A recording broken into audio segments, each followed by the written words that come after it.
Later. Good evening and thanks for trusting MTN this Thursday. I'm Keely Van Mittendorf. And I'm Tim McGonigal. Tonight at the Alexander Temple Church of God in Christ, city and county officials joined a group of African American pastors for All Things Not Black, the State of Race in America Forum. MTN's Matt Holzaffel attended the forum and brings us the highlights. The night started with songs of worship and ended with a discussion of police brutality against black men in America.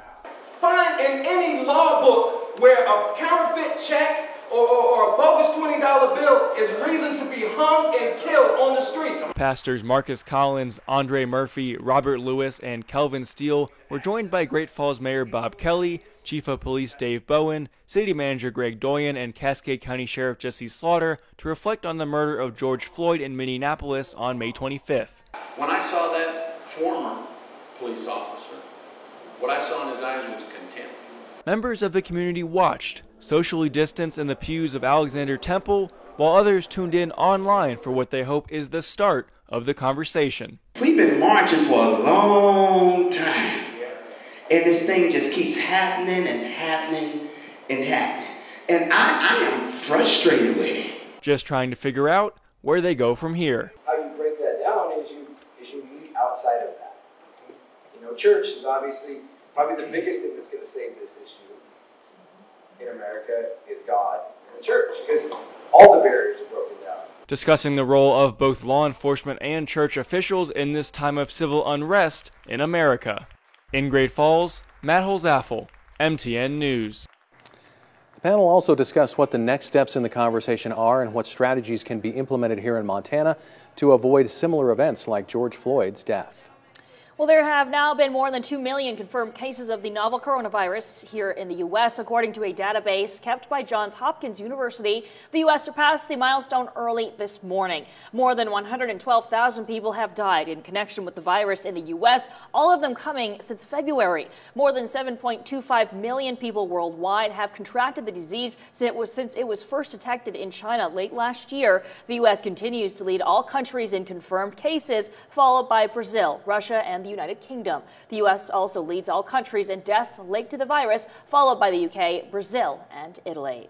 And statewide, the number of tests is nearing the 56,000 mark. 5 new cases have pushed Montana's total to 565 tonight. One of the new cases is in Lewis and Clark County, where the total stands at 19 with 3 active. The local case is a male in his 60s who is a contact to one of the positive cases reported last week. There is also another hospitalization in Bighorn County. 61 Montana cases are active and 8 people remain hospitalized due to COVID-19. Now, MTN is looking into 2 additional preliminary positive cases. We will update you as we learn more.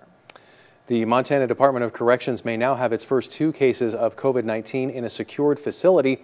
2 inmates at Montana's Women Prison in Billings tested presumed positive for the virus on Tuesday. The inmates' samples were transported to the state lab for confirmation. The Montana DOC is conducting sentinel testing of those who do not demonstrate active symptoms. The prison has implemented quarantine and isolation procedures. The Bullock administration has come under some criticism on its pace of dispersing federally funded aid to Montana businesses and others hit by the COVID-19 pandemic. But the administration says another program to aid businesses should be unveiled as soon as next week. The governor's office says the program, in partnership with Montana banks, will help hard-hit businesses defer payments on their commercial loans. State Budget Director Tom Livers says the administration has been negotiating the details with banks for several weeks to make sure the money will reach those most in need. The state will cover a yet-to-be-determined amount of a business's loan costs using money from a $1.2 billion pot of federal funds. Montana Bankers Association President Kerry Hegerberg says he's confident the program will be a win-win proposition for banks and their business customers. And Todd O'Hare of the Montana Chamber of Commerce says it probably will provide aid that's more substantial than earlier programs launched by the administration. MTN News reported earlier this week that only 2.5% of those federal funds for Montana have been dispersed by the Bullock administration so far. And staying with the governor's office, Montana is scaling up COVID-19 testing to prioritize vulnerable populations and perform surveillance testing in tribal and tourism communities. That was a message from Governor Steve Bullock today. He said through community surveillance testing and contact tracing, Bighorn County found 43 new cases. One of those people died. Bullock said while there is no large community spread of COVID in the state, 9 other states have seen a spike in people in the hospital since Memorial Day, and many others have seen an overall rise in cases. More visitors will be coming to Montana this year. Bullock says every visitor and Montanan should continue to be vigilant and practice social distancing and good hygiene. Of course, to continue this path, we all must remain committed. The virus is certainly still here with us, and we must keep learning how to live with it and to mitigate its spread.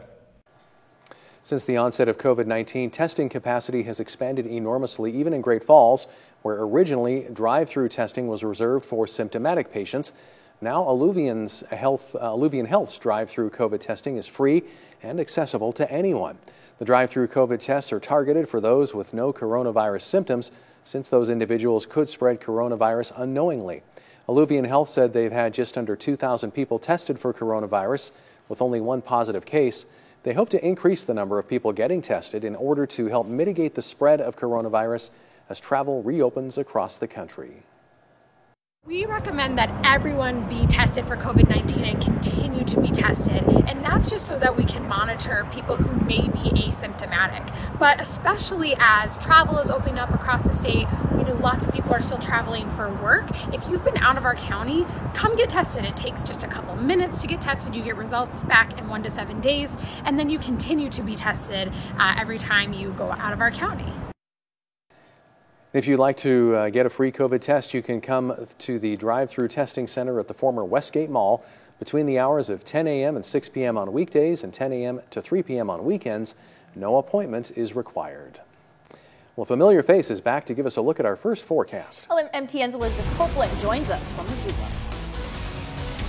All right, we still got some rain showers around central and eastern Montana. Most of the showers are contained right around Great Falls to Helena, even a few lightning strikes with those. So places like Sims, Fairfield, going to get a few strikes around tonight as those storms continue to move off to the northeast.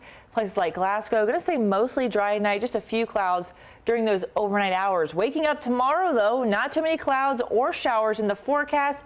We are starting off in the 50s at 5 a.m. and once we're in the 60s by 9 a.m., the upper 60s at that, you know it's going to be a warm day. And tomorrow still pans out to be the warmest day of the week, 92 degrees in Great Falls tomorrow. That's in comparison to the average, which is 71. So we're 10 plus degrees above average Friday, still above average Saturday, but we're going to start seeing those clouds build in. Our next system arrives for the weekend. We're tracking rain and much cooler weather settling right back in. We'll have more on that coming up in our extended forecast.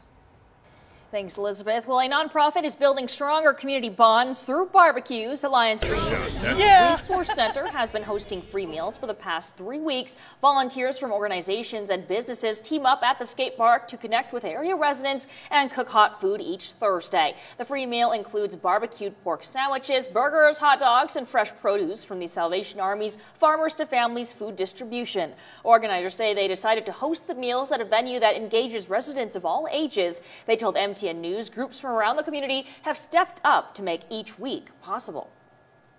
Help donate and serve and brought food and food to give out at the end of the night and volunteers to give out flyers and to go talk to the kids and our friends and family have come out to support us. So yeah, it's been awesome. And volunteers are out every Thursday grilling at the Riverside Rail Yard Skate Park. Meals are free and anyone is welcome to stop by. Unemployment in Gallatin County. Where does it fall with the rest of the state? I'm Annie Johnson and I'll have more details coming up.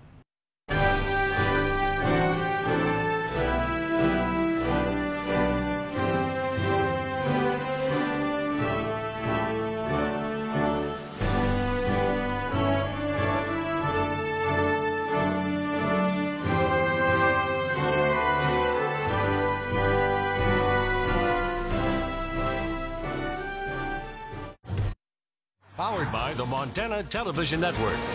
The 10 o'clock news continues on KRTV, Montana's news leader.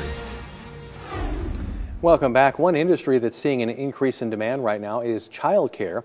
According to Great Falls Economic Development Authority, 4 basic problems now exist that were not present before the pandemic: increased parental responsibility for daily child care, increased isolation for children, decreased child care options, and decreased workplace productivity for virtual workers. One child care owner we spoke with says the lack of child care facilities is nothing new to the Electric City. So I feel like we've always had a really big need, and it's always been really, I've never had a problem getting children. We've always had a lot of children in our community that need care during the summer, during different times. What I feel like has happened this time is it's become more of a need because so many people have shifted plans. Family Connections has been working with Grow Great Falls Economic Development to help find solutions with the child care shortage. They found that businesses with larger facilities were willing to provide care longer with the right opportunity. And when we're presented with the opportunity to serve 8 to 10 hours of care for children, they thought that would work really well for their business as well.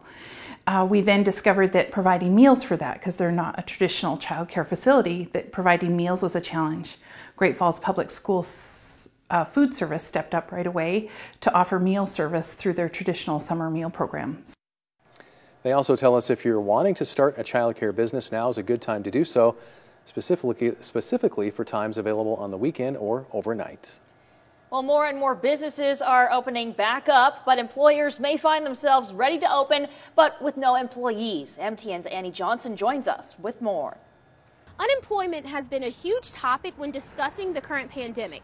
For months, people were without jobs because of concerns with the coronavirus. But now, employers are ready to hire employees back, but they find themselves facing new challenges. Some employees at various businesses we call staffing, and so they were laid off, and then we have offered to put them back to work, or the employer has, and they have opted not to because, as I've been told time and time again, they're making a lot more money being on unemployment with this extra $600 weekly benefit. Terry Barber works both with employees and employers through her employment agency business. It's been very frustrating for employers just all the way around because when they are still working or when they get back to working, they need to work. And if they have employees who are opting to not come back to work, that work still needs to get done. According to the Montana Department of Labor and Industry website, employees must return to work if their employers offer their job back, except for certain circumstances. If the employer offers them their job back, they do need to come back. Otherwise, they will not. If they refuse to return to work, then there is a good possibility that they will not be eligible for unemployment, which would result in no income. The last unemployment rate was taken in April, listing Gallatin County at 12.3%, while the state's unemployment rate is listed at 11.3%. For more information or resources regarding unemployment, including how to file or update a pending case, you can visit the Montana Department of Labor and Industry website. Reporting in Bozeman, Annie Johnson, MTN News. Thanks, Annie. And if you are struggling with mortgage or rent, help is available from the Montana Department of Commerce. The Emergency Housing Assistance Program provides rent, security deposits, mortgage payments, and/or hazard insurance assistance as needed for Montanans who have lost a job or substantial income loss as a result of COVID-19. The first wave included $50 million in funding from the Federal COVID-19 Relief Act. For more details on the program, you can go to covidrelief.mt.gov. New stats show an additional 1.5 million people filed first-time unemployment claims last week. And this comes as the Fed releases its prediction for the rest of the year. The good news is the number of weekly new unemployment claims has been falling steadily, but the Federal Reserve is expecting we'll still end the year with an unemployment rate around 9%, and they predict the recovery will take a long time from there. They point out that with the uncertainty of coronavirus, some jobs or positions might be gone for good. All right, walking out the door tomorrow, we are going to be hitting some warm temperatures coming up shortly. We're going to track warmer trends to the end of the week and when that unsettled weather pattern moves in coming up.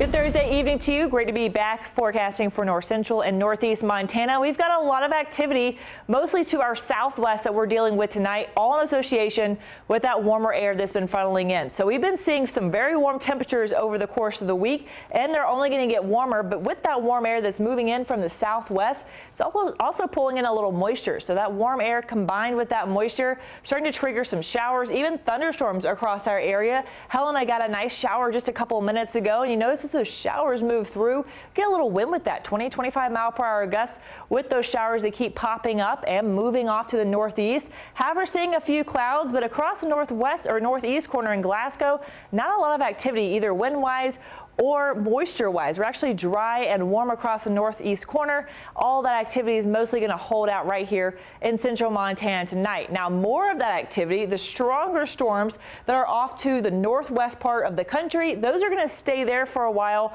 but we are going to see that activity start to slowly shift into Montana as we head toward the weekend. This high pressure is going to kick off, and a lot more of that cooler air and a lot more rain from the northwest is going to start funneling in, but that doesn't occur until the weekend. So until then, enjoy the warmer weather, a shower here and there. We're all above we were this time yesterday, so sitting around the evening hours tonight, probably noticing quite a bit of that warmer weather.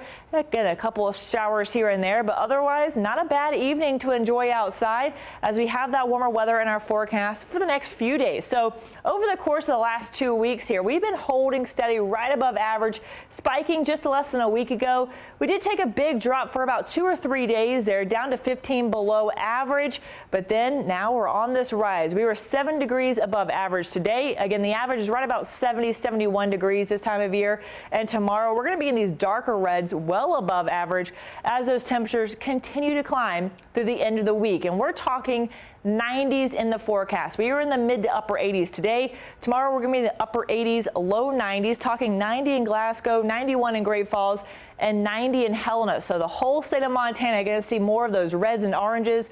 Very warm air, again, from the south and west, pulling up for one more day. Friday still tracks out to be the warmest day of the week. So a couple of showers are going to continue skirting through to about the 6 a.m. hour. Not a lot of activity. There is a little rain showing up on the model here. Probably not a lot of that hitting the ground tomorrow morning, but you're going to be waking up to some clouds in Great Falls. The high line, though, staying very clear tomorrow morning. It's not until tomorrow afternoon when we get, again, that daytime heating that we'll see a spotty shower once again right across the Helena, Butte, Great Falls line, where a couple of those clouds start to pop up. And then we're watching these stronger storms start to edge closer to us on Friday night. They won't arrive into our forecast until a little later, though. And that's really going to be in the extended forecast, the 6 to 10 day outlook, where we have some green on the map, which is wetter than average conditions, especially over central and eastern Montana.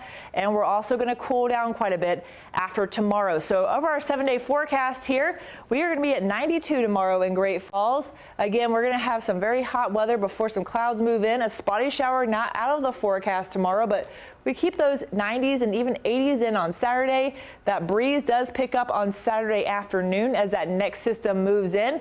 A few showers settle in, and we're holding steady right around average through next week. A tiny specialized grocery store in Butte survived the coronavirus by being essential and staying small. Powered by the Montana Television Network. The 10 o'clock news continues on KRTV, Montana's news leader. Welcome back. Small holistic nutrition stores in Butte are doing very well right now in the middle of a coronavirus pandemic. MTN's John Amy tells us about one of them. This small grocery store in Butte that specializes in organic food and health supplements not only survived the coronavirus shutdown, it thrived.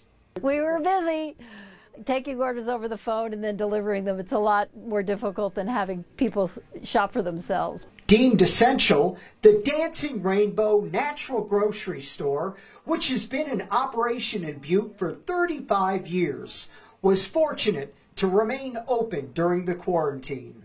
There's not much elbow room in the tiny store off of Montana Street, but it served a big need during the early days of the coronavirus. Nobody could find beans or rice, baking yeast in the grocery store, and we still had them. And produce, we've just been ordering tons and tons and tons of produce. The store's large supply of vitamins and health supplements made it very popular among people concerned about staying healthy during the virus. Vitamin C and zinc was hard to find. A lot of people were doing probiotics because those are really the basis of a strong immune system. Just to keep your defenses up, should you be exposed, that you'd have some resilience to it. So this unique little store has everything from organic produce to rose hips. I didn't know roses had hips. But the owner of the store is confident they're going to make it through this difficult and uncertain time. We were so incredibly fortunate to be a grocery store, to be able to stay open. I don't think we would have survived either if we didn't have that ability to be open. In Butte, John Amey, MTN News. Stick around, more news from around Great Falls is next. Montana Television Network.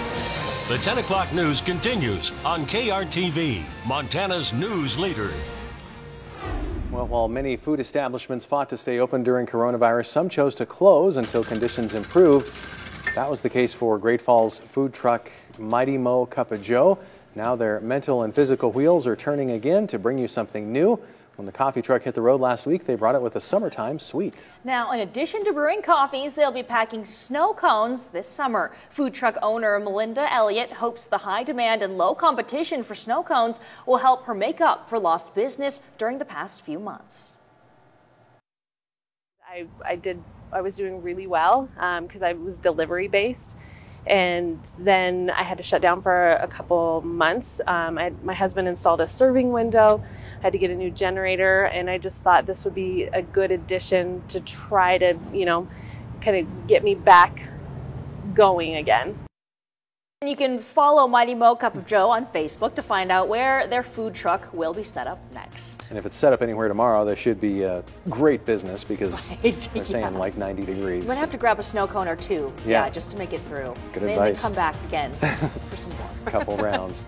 That's all the time we have tonight at 10. As always, you can keep up with our latest forecast with our Storm Tracker weather app. It's free on Apple iTunes Store or Google Play. Have a great rest of your night. Stay safe. Good night.